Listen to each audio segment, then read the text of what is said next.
بسم اللہ الرحمن الرحیم۔ السلام علیکم۔ آج 18 مارچ بروز سوموار ہم بات کریں گے سپریم کورٹ آف پاکستان میں پہلا کیس فارم 45 اور فارم 47 کا، جس پر آج سماعت ہوئی ہے۔ الیکشن کمیشن کے فیصلے کو کالعدم قرار دے کر عدالت نے اہم حلقہ میں دوبارہ انتخابات کا حکم دے دیا ہے۔ یہ راستہ کھل گیا ہے پاکستان تحریک انصاف کے لوگوں کے لیے۔ اس کی تفصیل میں آپ کے ساتھ شیئر کروں گا، اور ساتھ میں آپ کو بتاؤں گا دو اور اہم کیسز پر جسٹس منصور علی شاہ صاحب بینچ نے سماعت کی ہے۔ عوامی نوعیت کے اہم کیسز ہیں، اس کی تفصیل بھی میں آپ کے ساتھ شیئر کروں گا۔ سب سے پہلے تو میں آپ کو بتاتا چلوں کہ پاکستان تحریک انصاف کے سربراہ عمران خان کی سیکیورٹی کے لیے سندھ ہائی کورٹ سے انصاف لائرز فورم نے رجوع کر لیا ہے اور سندھ ہائی کورٹ سے استدعا کی ہے کہ عمران خان کو جیل میں عمران خان کی جان کو خطرہ ہے اور سیکیورٹی دی جائے۔ انصاف لائرز فورم نے عمران خان کو اڈیالہ جیل میں تحفظ فراہم کرنے کے لیے سندھ ہائی کورٹ سے رجوع کیا ہے، اور یہ اس میں وفاقی حکومت کو، سیکرٹری داخلہ کو اور دیگر کو فریق بنایا گیا ہے۔ درخواست میں موقف اپنایا گیا ہے کہ عمران خان کی جان کو جیل میں شدید خطرات ہیں۔ پولیس نے جیل کے اطراف ملزمان کو پکڑنے کا دعویٰ بھی کیا ہے۔ انصاف لائرز فورم کی درخواست میں مزید کہا گیا کہ جیل انتظامیہ نے عمران خان سے ملاقاتوں پر پابندی لگا دی ہے۔ ملاقاتوں پر پابندی سے متعلق ہی عمران خان کو شدید تحفظات لاحق ہیں۔ درخواست میں استدعا کی گئی کہ عمران خان کو فول پروف سیکیورٹی فراہم کرنے اور پارٹی رہنماؤں سے ملاقات کی اجازت دی جائے، کیونکہ اس میں جو سندھ کی قیادت ہے، حلیم عادل شیخ اور باقی لوگوں کو بھی اجازت نہیں دی جا رہی تھی عمران خان سے ملاقات کی۔ اس درخواست میں یہ استدعا کی گئی کہ چونکہ وہ قومی لیڈر ہیں، وہ کسی ایک صوبے کے لیڈر نہیں ہیں، کسی ایک علاقہ کے لیڈر نہیں ہیں، وہ جس طریقے سے پنجاب اور خیبر پختونخوا کے لوگوں کے لیڈر ہیں، وہ ویسے ہی سندھ کے لوگوں کے بھی لیڈر ہیں۔ تو سندھ کے لوگوں کو بھی عمران خان کی جو سیکیورٹی ہے اس کے حوالے سے خدشات لاحق ہیں، اس وجہ سے سندھ ہائی کورٹ سے رجوع کیا جا رہا ہے، اور سندھ کی جو قیادت ہے ان کو ملاقاتوں پر ان کی بھی اجازت نہیں ہے، ان پر بھی پابندی ہے۔ تو سندھ ہائی کورٹ اپنے صوبے کے عوام کی جو استدعا ہے اس کی بنیاد پر وفاقی حکومت کو احکامات جاری کرے، اور احکامات جاری کر کے عمران خان کو ریلیف دیا جائے۔ یہ عدالت کی جانب سے جو ہے وہ سندھ ہائی کورٹ میں پاکستان تحریک انصاف کی جانب سے یہ درخواست دائر کی گئی ہے۔ دوسری جانب عمران خان پر جو وزیر آباد میں حملہ ہوا تھا، وزیر آباد حملہ کیس، اس میں ایک ملزم کو گرفتار کیا گیا تھا، جس کو پروسیکیوشن کہتی ہے مرکزی ملزم، وہ جو نوید گرفتار ہوا تھا، جبکہ پاکستان تحریک انصاف سمجھتی ہے کہ وہ مرکزی ملزم نہیں ہے، مرکزی ملزم کوئی اور ہے۔ وہ نوید گرفتار ہوا تھا اور گرفتاری سے لے کے آج تک وہ جیل میں ہے، اور اس کی ویڈیو لنک کے ذریعے نوید کو یہ سہولت دی ہوئی ہے کہ اس کی ویڈیو لنک کے ذریعے حاضری ہوتی ہے عدالت میں، جبکہ عمران خان اس وقت بھی کہتے تھے کہ جب عمران خان جیل سے باہر تھے کہ مجھے ویڈیو لنک کے ذریعے حاضری کی اجازت نہیں دی جا رہی، لیکن جو میرا کیس کے ملزم ہے جو گرفتار ہے اس کو ویڈیو لنک حاضری کی سہولت دی جاتی ہے۔ عمران خان کو تو اب بھی نہیں سہولت دی جا رہی، اور مختلف مقدمات میں عدالتیں کہہ کے تھک گئی ہیں، لیکن ان کو ویڈیو لنک کے ذریعے ان کی حاضری نہیں لگوائی جا رہی۔ اب کل کیسز ہیں، پرسوں 20 مارچ کو دیکھتے ہیں کہ کیا ہوتا ہے۔ اس میں مرکزی ملزم نوید نے انسداد دہشت گردی عدالت سے، اب نوید کا وکیل ہے میاں داؤد۔ یہ میاں داؤد وہ ہے جس نے مظاہر نقوی کے خلاف کمپلینٹ فائل کی تھی، اور پھر باقاعدہ طور پر جو سپریم جوڈیشل کونسل کے فیصلے میں میاں داؤد کی جو محنت ہے اس کو بھی سراہا گیا تھا کہ انہوں نے اچھے طریقے سے کیس کو عدالت کے سامنے رکھا۔ تو وہ عمران خان کے جو ملزم ہیں نوید، ان کا وکیل ہے، اور ان کی جانب سے دہشت گردی عدالت میں ضمانت خارج کر دی گئی تھی۔ دہشت گردی عدالت کے فیصلے کو چیلنج کیا گیا تھا لاہور ہائی کورٹ میں۔ لاہور ہائی کورٹ کا 2 رکنی بینچ تھا جسٹس عالیہ نیلم صاحبہ کی سربراہی میں، چونکہ دہشت گردی کا مقدمہ ہے تو عالیہ نیلم صاحبہ کی سربراہی میں 2 رکنی بینچ تھا جس نے سماعت کی، اور 2 ہفتوں کے لیے پروسیکیوشن کو نوٹس بھیج دیا ہے نوید کی ضمانت کی درخواست پر۔ نوید کی جو درخواست ضمانت ہے اس پر 2 ہفتوں کا نوٹس جاری کر دیا، یعنی 2 ہفتوں کے بعد اب دوبارہ سماعت ہوگی۔ پروسیکیوشن سے ریکارڈ طلب کیا گیا ہے، اور اب پروسیکیوشن کون ہے؟ جو مریم نواز کی قیادت میں جو پنجاب حکومت ہے، وہ اب پروسیکیوشن ہے اس کیس میں، اور پروسیکیوشن کو اس میں فریق بنایا گیا ہے، چونکہ یہ مقدمہ درج ہوا تھا ایک پولیس افسر کی مدعیت میں، یہ عمران خان کی مدعیت میں درج نہیں ہوا تھا۔ عمران خان کی جانب سے بیرسٹر عمیر نیازی نے درخواست دائر کی تھی اندراج مقدمہ کی، اور پہلے 22 سے 22 BC RPC کے تحت سیشن عدالت میں درخواست دائر کی تھی، وہاں مقدمہ درج نہیں ہوا تھا اور پھر اس کو لاہور ہائی کورٹ میں چیلنج کیا تھا اور میرے خیال میں وہ لاہور ہائی کورٹ میں پینڈنگ پڑی ہے۔ تو چونکہ اس میں عمران خان کو نہ وہ مدعی ہے، نہ مدعی کے علاوہ کسی کو طلب کیا جاتا ہے ضمانت میں، تو پروسیکیوشن بھی سرکار ہے اور مدعی بھی سرکار ہے، تو اس سرکار کو نوٹس بھیج دیا ہے 2 ہفتوں کے لیے۔ اب 2 ہفتوں کے بعد دوبارہ اس کیس کے اوپر سماعت ہوگی۔ سپریم کورٹ میں بجلی کے بلوں میں اضافی ٹیکسز سے متعلق درخواست پر سماعت ہوئی۔ جسٹس منصور علی شاہ صاحب کی سربراہی میں جو بینچ تھا اس نے سماعت کی۔ سپریم کورٹ نے بجلی کے بلوں میں فردر ٹیکس اور ایکسٹرا ٹیکسز کے خلاف درخواستوں پر وفاقی حکومت سمیت تمام فریقین کو نوٹس جاری کر دیے۔ سپریم کورٹ میں بجلی کے بلوں میں جو ٹیکس تھے اس پر منصور علی شاہ صاحب کی سربراہی میں 3 رکنی بینچ نے سماعت کی۔ دوران سماعت درخواست گزار کے وکلاء نے موقف اختیار کیا کہ درخواست گزار اداروں پر رجسٹریشن کا قانون لاگو نہیں ہوتا۔ انہوں نے مزید کہا کہ قانون کے مطابق فردر ٹیکس اور ایکسٹرا ٹیکسز رجسٹریشن نہ کروانے والے اداروں پر لاگو ہوتے ہیں۔ جی ایس ٹی ہمارے ادارے پہلے ہی ادا کر رہے ہیں۔ جسٹس منصور علی شاہ صاحب نے ریمارکس دیے کہ آدھا ٹیکس دینا ہے آدھا نہیں، عجیب بات ہے، آپ یا تو کہہ دیں کہ ہم پر کوئی بھی ٹیکس نہیں لگتا۔ انہوں نے مزید ریمارکس دیا کہ فریقین کو نوٹس جاری کر رہے ہیں، اب اس پر جب تمام فریقین آ جائیں گے تو اس کے بعد ہم سنیں گے۔ عدالت نے درخواستوں پر وفاقی حکومت سمیت تمام فریقین کو نوٹس جاری کر دی اور کیس کی مزید سماعت 25 اپریل تک ملتوی کر دی۔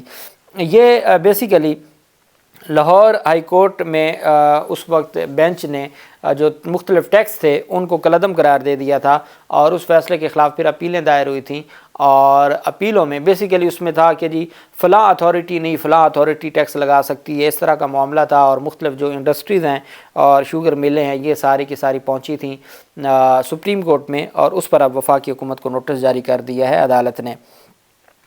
اسی طرح چینی کی قیمتوں کا کیس بھی اس پر بھی سپریم کورٹ آف پاکستان میں سماعت ہوئی ہے۔ جب چینی کی ہم بات کرتے ہیں شوگر بزنس کی، تو اس میں 3 بڑے خاندان ہیں، 4 آپ کہہ سکتے ہیں، ایک شریف خاندان ہے، ایک زرداری خاندان ہے، ایک جہانگیر خان ترین خاندان ہے، اور ایک جو پاکستان تحریک انصاف کو چھوڑنے والے خسرو بختیار خاندان ہے، ان کی شوگر ملیں ہیں۔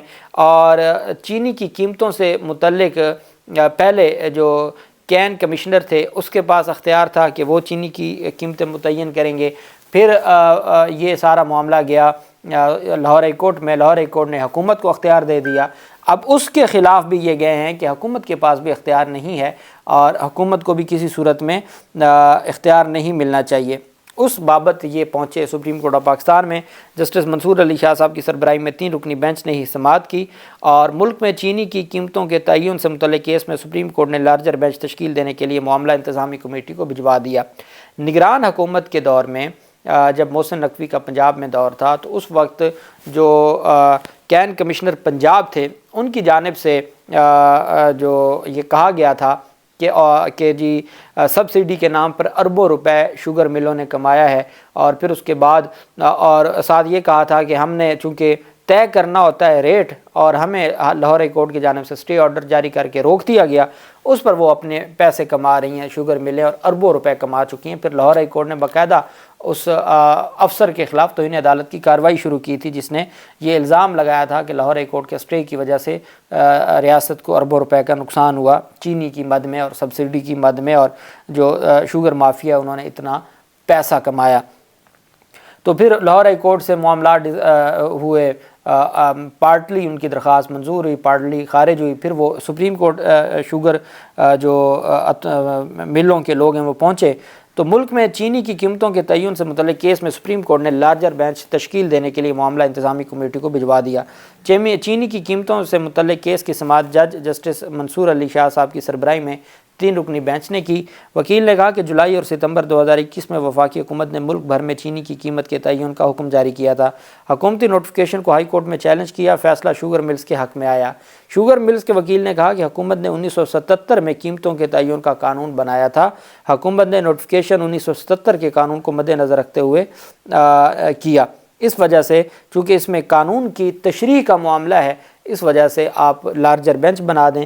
تو جسٹس منصور علی شاہ صاحب نے انتظامی کمیٹی کو بھیج دیا ہے۔ انتظامی کمیٹی اب اس کے اوپر لارجر بینچ بنائے گی، اور اب دیکھنا یہ ہے کہ لارجر بینچ اس سارے معاملے میں کس طرف جاتا ہے۔